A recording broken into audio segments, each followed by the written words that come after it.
"Grandma, why do you always smell funny?" That's what 7-year-old Emily whispered to her mom after visiting her grandmother.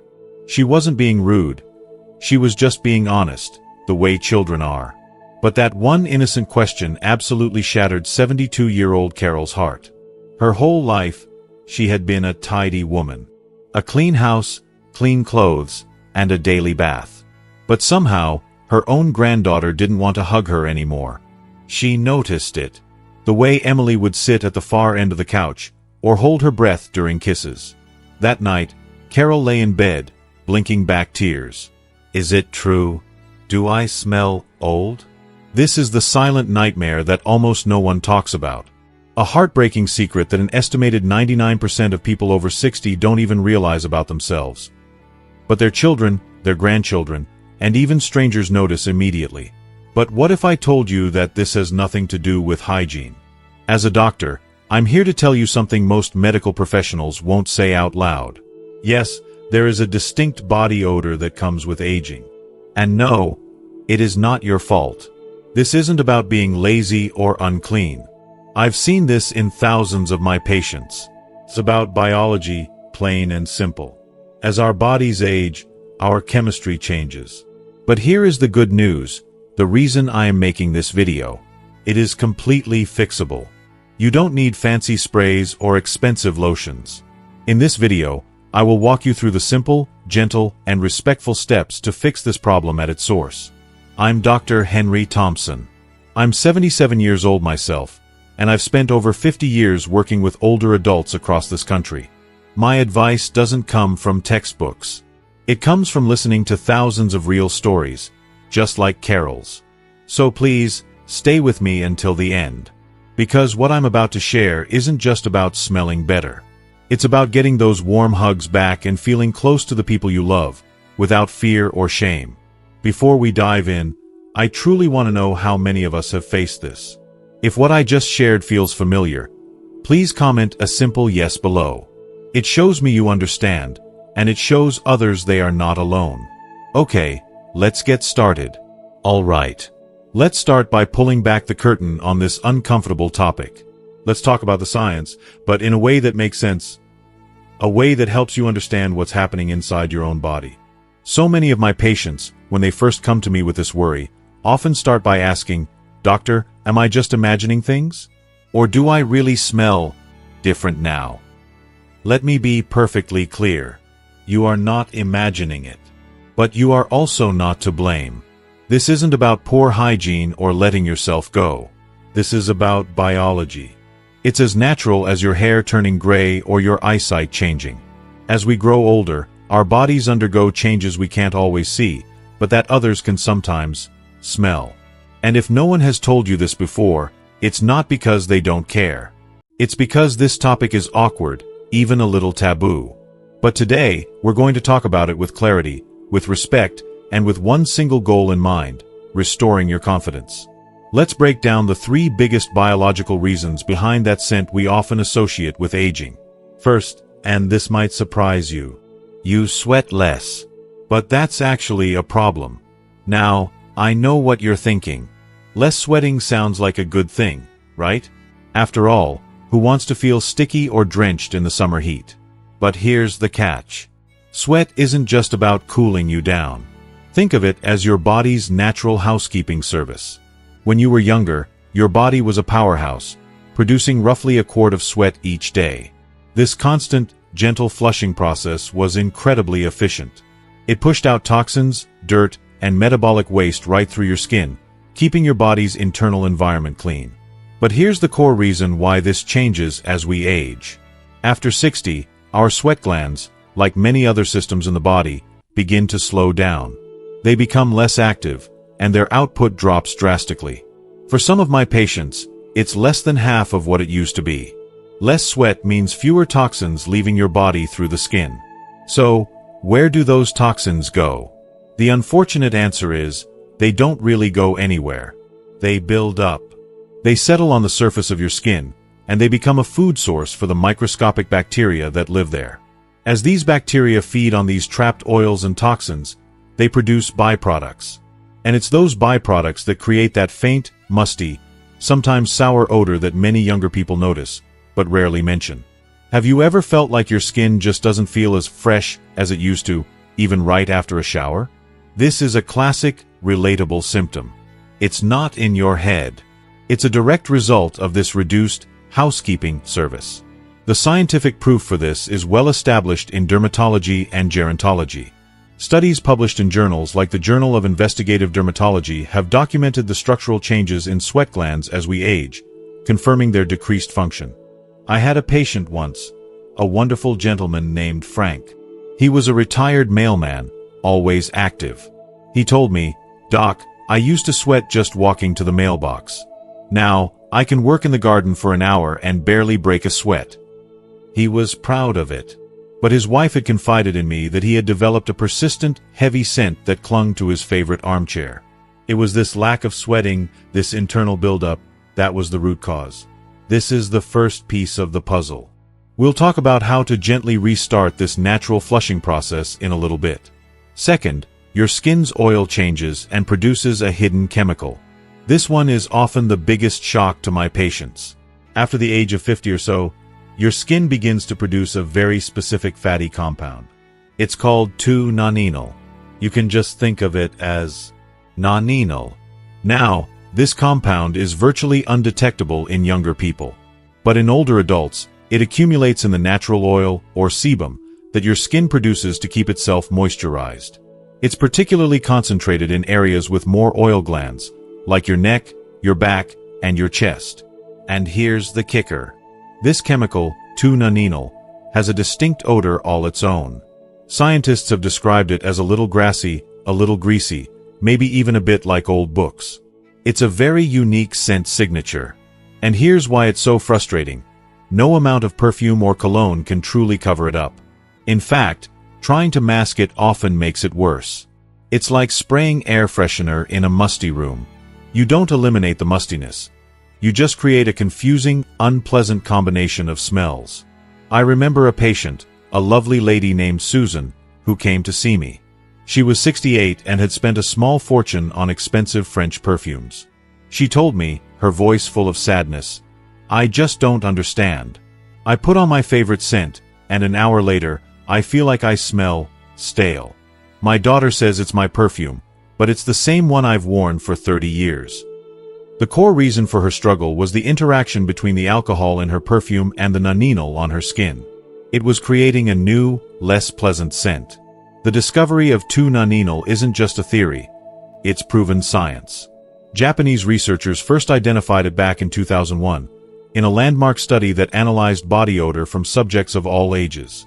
Their findings, published in the Journal of Gerontology, were definitive. 2-nonenal was only present in participants over the age of 40, and its concentration increased significantly with age. This isn't about being clean. You can scrub and scrub, but you can't wash away a chemical that your body is naturally producing from the inside out. But you can take steps to neutralize it and reduce its production, which is exactly what we'll cover. If this is the first time you've ever heard of the word nonenal, do me a favor and comment a simple "wow" below. You'd be surprised how many people are hearing this for the very first time. And that brings us to the third biological reason. Your mouth gets drier, and that changes your breath. This one is deeply personal for a lot of people. After the age of 60, your body produces about 50% less saliva than it used to. 50%. Think about that for a moment. Saliva isn't just for helping you swallow your food. It is the powerful, unsung hero of your oral health. Imagine a small, constantly flowing river. That's what saliva does for your mouth. It continuously cleanses your teeth and gums, washing away food particles. It neutralizes harmful acids that cause decay. And most importantly for our conversation today, it keeps the population of bacteria in your mouth under control. So, here is the core why of the problem. When that river of saliva dries up, your mouth becomes a stagnant pond. It turns into a perfect breeding ground for odor-causing germs. These bacteria multiply rapidly in a dry environment, and as they break down tiny food particles, their waste products release foul-smelling gases known as volatile sulfur compounds. That is exactly what other people smell when you talk, laugh, or lean in close. It's why so many seniors experience chronic bad breath, even if they brush and floss religiously. The relatable symptom here is the persistent dry mouth feeling itself, often called xerostomia. Do you find yourself constantly needing to sip water? Do you wake up in the morning with your mouth feeling sticky and unpleasant? These are direct signs that your saliva production has decreased. A patient of mine, a retired teacher named Linda, was heartbroken. She told me, "My grandson used to love it when I'd whisper stories in his ear. But lately, he pulls away. I thought for the longest time it was just me." After we addressed her dry mouth, she came back to my office with tears in her eyes. Happy tears. She said, "He let me tell him a whole story last night." A whole story. The link between decreased saliva flow in older adults and halitosis, or bad breath, is extensively documented in dental and medical literature. It's a known biological fact of aging. So there you have it. Less sweat trapping toxins on your skin. A new chemical called nonenal is being produced by your oil glands, and less saliva to clean your mouth. It's a triple threat. But please, don't feel discouraged. Don't feel ashamed. Because for every single one of these biological issues, there is a simple, practical, and effective solution. You don't need a doctor's appointment, and you don't need to spend a fortune. You just need the right information and a few small daily habits. Let's start with where things often go wrong, and how to make them right, beginning with your very next shower. Section 2. 3 body areas you're probably missing. Alright, so now that we understand the why, the biology behind these changes, let's move on to the how. How do we fix it? You might be thinking to yourself, "Okay, Dr. Thompson, I understand all that. But I shower every single day. I use good soap. I wash my hair. So why does it still happen?" This is a question I hear almost every day in my practice. And the truth is, most seniors do bathe regularly. The issue isn't about how often you bathe. It's about where you clean. After helping thousands of older patients navigate this exact problem, I've learned that there are 3 key areas of the body that almost everyone misses, or at least doesn't clean thoroughly enough. These hidden spots are where up to 90% of that unwanted odor comes from. They are the perfect storm of trapped moisture, oil, and bacteria. The good news is, once you know them, you can fix it. Starting with your very next shower. The first hidden zone we need to talk about is the skin folds, the creases. Our bodies are like road maps of our lives, and as we age, that map changes. Our skin gets softer, it loses some of its elasticity, and as a result, we develop more folds and creases. This is completely normal. Think about areas like the back of your neck, especially right at the hairline. Think about the delicate area behind your ears, under the arms, beneath the breasts for women, around the navel, and in the groin area, even behind the knees and inside the elbows. These areas are natural hiding places.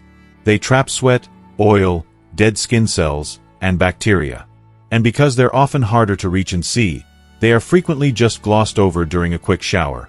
The core reason this becomes a problem as we age is twofold. First, as we discussed, our sweat is more concentrated with toxins. When that concentrated sweat gets trapped in a warm, dark, unventilated fold of skin, it becomes a feast for odor-causing bacteria. Second, our skin becomes thinner and more delicate, so we instinctively avoid scrubbing these sensitive areas too hard, which is wise, but it often means they don't get truly clean. A relatable symptom is a feeling of slight irritation or seeing a bit of redness in these areas. You might even notice a faint, cheesy, or musty smell on your towel after drying off, even when you feel clean. That's a telltale sign that these hidden zones aren't getting the attention they need. Let me tell you about one of my patients, a wonderful 66-year-old woman named Barbara Davis. Barbara was a former librarian, always impeccably dressed. She came to me because she was deeply hurt. Her young grandson, who used to bury his face in her neck when he hugged her, had started turning his head away. She was devastated. During our consultation, I asked her about her bathing routine. She said, "Dr. Henry, I've showered daily for decades." But when I asked her if she specifically and intentionally washed behind her ears and under her chest, she paused. She admitted she probably just let the soapy water run over those spots. I gave her a simple instruction. Get a soft washcloth and gently, but purposefully, cleaned those hidden folds every day. 2 weeks later, she came back to my office, and she was glowing. She said, "The difference is unbelievable. My grandson hugged me yesterday, and he didn't turn away." The science here is simple microbiology. Bacteria like Staphylococcus and Corynebacterium, which are normal residents of our skin, thrive in warm, moist environments. These skin folds are their ideal real estate. So, here is your call to action. It is a corrective action. Starting today, I want you to make a change. Use a soft washcloth or a gentle loofah. Nothing too abrasive. Focus on these folds with warm water, not hot. Hot water can be too harsh. A comfortable temperature between 100 and 104 degrees Fahrenheit is perfect. Use a mild, pH-balanced soap. Be thorough, but be gentle. The goal is to clean, not to scrub your skin raw. This one small change in where you wash can make a monumental difference. The second hidden area is something many people are surprised by: the hairy areas, which I call the oil collectors. Now, obviously, this includes the hair on your head. But it also includes the scalp beneath it, and for men, the chest, underarms, and sometimes the belly. Hair itself doesn't have an odor, but the follicles it grows from produce sebum, our natural skin oil. This oil, as we now know, contains that tricky compound, nonenal. Hair acts like a wick, drawing that oil and sweat away from the skin and holding onto it. This is why even if you wash your hair, if you don't massage your scalp properly, you're leaving the primary source of the odor behind. The core why for this is that as we get older, our scalp can become both drier and oilier at the same time. The skin might flake, but the follicles can still overproduce that nonenal-rich sebum. It's a frustrating paradox. Many seniors cut back on washing their hair to avoid drying it out, which is understandable, but this allows the oil and odor to build up significantly. A very relatable symptom is an itchy scalp, or noticing that your pillowcase has a faint, greasy, or musty smell in the morning, even if your hair looks clean. That's the smell of the oils from your scalp that have transferred to the fabric overnight. I had another patient, Bill Johnson, a 62-year-old retired contractor. He was a great guy, but he had this issue. His wife would lovingly joke that his favorite recliner had a bill-shaped scent on the headrest. He washed his hair every other day, but he confessed he did it quickly. Just a quick lather and rinse. I told him to try something different.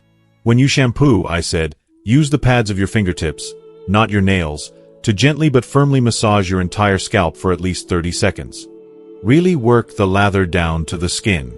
He did it for a week. The next time I saw him, he was grinning from ear to ear. He said, "My wife actually told me my head smells fresh now. Even my grandson, who used to avoid me, is playing with my hair again." This is a constructive action. I want you to build this into your routine. When you shampoo, don't just wash your hair, wash your scalp. That 30-second massage stimulates blood flow and, more importantly, it breaks up and washes away the oil and bacteria buildup at the root of the hair.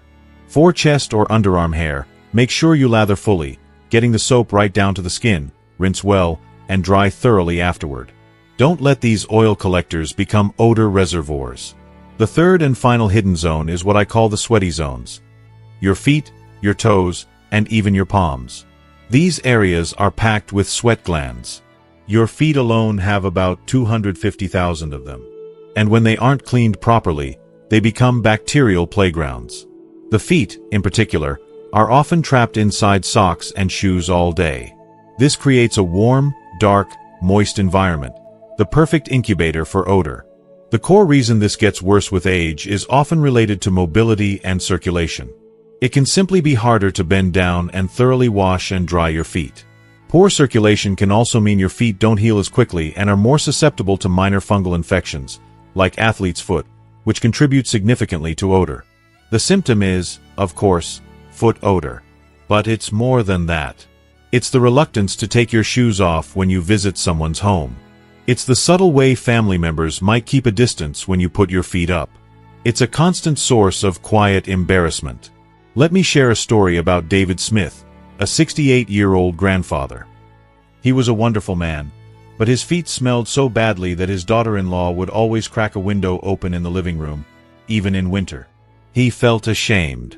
He told me he washed his feet in the shower, but admitted it was mostly just letting the water run over them. The solution was simple, but it required intentional effort.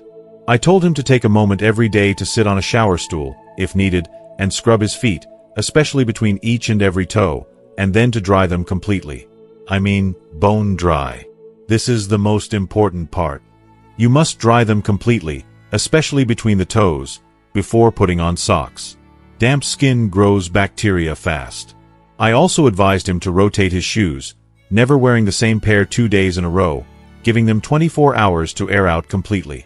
And finally, choose breathable cotton socks over synthetic ones. He followed the advice. At the next family dinner, no windows were opened. He told me, my daughter-in-law gave me a hug and said the house smelled lovely. That's all I needed to hear. This is your call to action. Be intentional.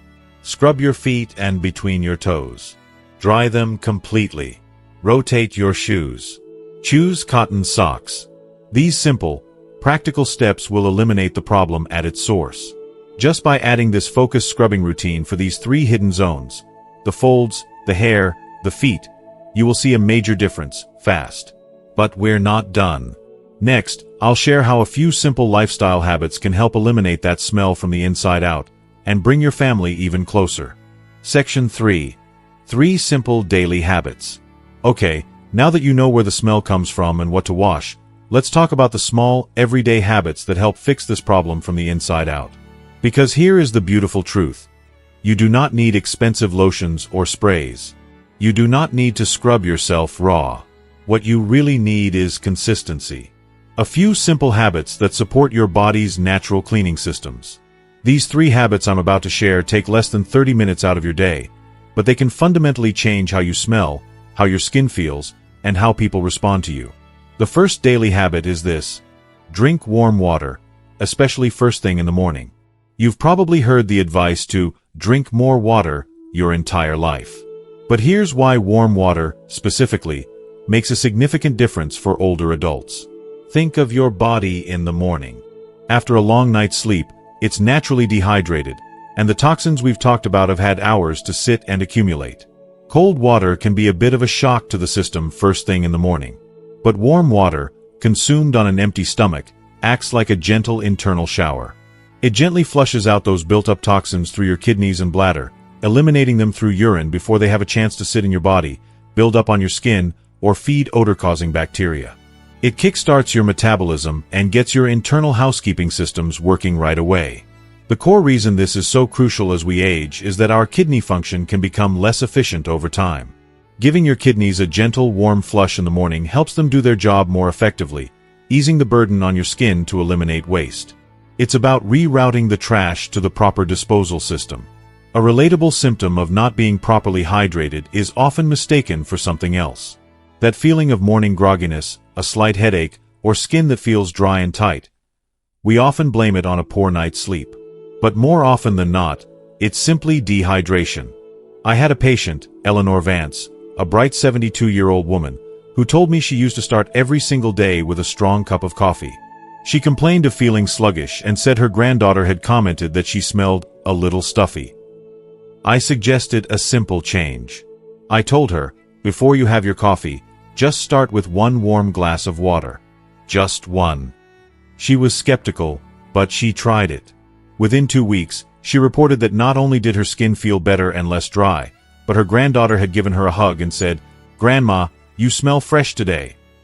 That one small change made all the difference. So here is your constructive action. Aim for 6 to 8 8-ounce glasses of warm water per day.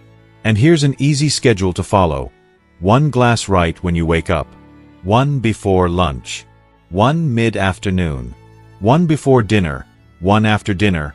And 1 before bed. And a pro tip: coffee and tea do not count toward this total. Caffeine is a diuretic, meaning it actually makes you lose water. For every cup of coffee or tea you drink, you should drink an extra glass of water to balance it out. The second simple daily habit is to take a light walk in gentle sunlight. "I'm too old to exercise." That's a phrase I hear so often from my patients, usually followed by a list of aching joints and fears of falling. But I'm not talking about hitting the gym or jogging 5 miles. I'm talking about a slow, 20-minute walk, once or twice a day, in mild sunlight. It can do absolute wonders. Let's break down the why. It works in 3 powerful ways. First, it helps you sweat lightly. Remember how we talked about sweating being your body's housekeeping service? A gentle walk is just enough to get that service running again, helping to clear out those trapped toxins on your skin. Second, the sunlight itself is a natural disinfectant. The UV rays, in gentle doses, kill surface bacteria on your skin and can also significantly boost your mood. Third, the gentle movement improves your circulation. Better blood flow means more oxygen and nutrients are delivered to your skin, supporting its health from the inside out. The core reason this is so vital for seniors is that it addresses multiple age-related issues at once: a slower metabolism, decreased circulation, and a tendency to stay indoors. A short walk gets the whole system moving again. I think of my patient Richard Peterson, 75 years old, a retired accountant with aching knees. When I suggested a walk, he scoffed. But I challenged him. "Richard," I said, "just start with 10 minutes around the block." That's it. He agreed to try. He started walking early in the morning, when the sun was soft. After a week, he was up to 20 minutes. He told me the smell his wife had complained about had faded, but more than that, he said, "Honestly, Doc, I just feel younger. My knees even hurt less." The best times for this walk are before 10 a.m. or after 4 p.m., when the sun isn't at its peak strength. This is your call to action. You don't need special equipment. You just need a pair of comfortable shoes and the willingness to take that first step out the door. The third and final daily habit: bathe daily, but skip the scalding water. A warm shower can be one of life's little luxuries. But water that is too hot, that's a skin disaster, especially for older adults. Here's why. Water that is steaming hot damages your skin's natural protective barrier, called the acid mantle. It strips away the healthy oils, dries out the surface, and ironically, it can actually trap odor-causing oils and bacteria by causing inflammation. The fix is simple. Keep your shower water between 100 and 104 degrees Fahrenheit. It should feel comfortably warm, not steaming hot. Once a week, if you have a bathtub, I highly recommend a 15 to 20-minute soak in a 100-degree bath. This is warm enough to open your pores and let the deep-seated grime and oils escape without damaging your skin. And a bonus tip that I cannot stress enough: always dry your body completely, especially those creases we talked about earlier. Damp skin is a breeding ground for bacteria. If you commit to these 3 daily habits for just 1 week, warm water, a gentle walk, and a smart shower, I promise you'll notice a shift. Not just in how you smell, but in how people treat you. You'll feel fresher, cleaner, and more confident, with less effort than you ever thought possible. If you promise yourself you'll try at least one of these 3 habits, comment the word healthy below to make that commitment to yourself and to inspire our community. Up next, let's talk about how the food on your plate plays a powerful role in all of this. As we come to the end of our time together, let's go back to the beginning for just a moment. Let's remember Carol, the 72-year-old grandmother whose heart was broken by a simple, innocent question from her granddaughter. Her story is not just a story. It's the quiet reality for so many people. It's the story of Barbara, who just wanted to feel the warmth of her grandson's hug again without hesitation. It's the story of Bill, who wanted his wife to see him and smell him as the man she'd always loved. It's the story of David, who simply wanted the windows to stay closed when he was in the room. These wonderful people, and so many others I've had the honor of caring for, didn't need a miracle cure. They didn't need expensive products. They just needed knowledge. And they needed to know that what was happening to them was not their fault. They took the small, simple steps we've talked about today: washing the hidden zones, drinking warm water, taking a gentle walk, and they didn't just get rid of a smell. They got their closeness back. They got their confidence back. They got a piece of themselves back. And that brings me to my final, most important message for you today. Let's get one thing straight, once and for all. Having a smell as you age does not mean you're dirty. It means your body is changing. That's all. It is natural. It happens to all of us. But what is not okay is letting that change rob you of the warmth, the connection, and the dignity you so richly deserve in your later years. Aging is not the end of freshness. It is the beginning of a new kind of wisdom, a gentle power, and an unshakable dignity. Please, carry that truth with you. Don't carry shame. Carry knowledge. Carry action. And carry pride in the effort you are making, not just to smell better, but to live better. We've explored so many simple habits today that can truly transform our golden years. But knowledge is only powerful when we put it into action. So now, I have one important question for you. What is the one commitment you are making to yourself after watching this video? It could be as simple as, I will drink warm water first thing in the morning, or I will start massaging my scalp, or even just, I will remember to wash behind my ears. Please, share your personal commitment in the comments below. Reading your promises will inspire others in our community to take that first, crucial step. And if you found real value and a sense of hope in our time together today, please show your support by giving this video a like. It's a small click for you, but it tells the world that this is a conversation worth having. To ensure you continue on this journey with us and never miss another video full of life-changing wisdom, hit that subscribe button. It's more than just subscribing. It's joining a community. A community dedicated to living our best lives, with grace and confidence, together. Finally, think of one person, maybe a friend, a sibling, or a neighbor, who you feel needs to hear this message today. Please, share this video with them. You might be giving them a gift of understanding and relief that they've been searching for. Thank you for being here. It's an honor to grow older with you. Stay healthy, stay wise, and I'll see you in the next video.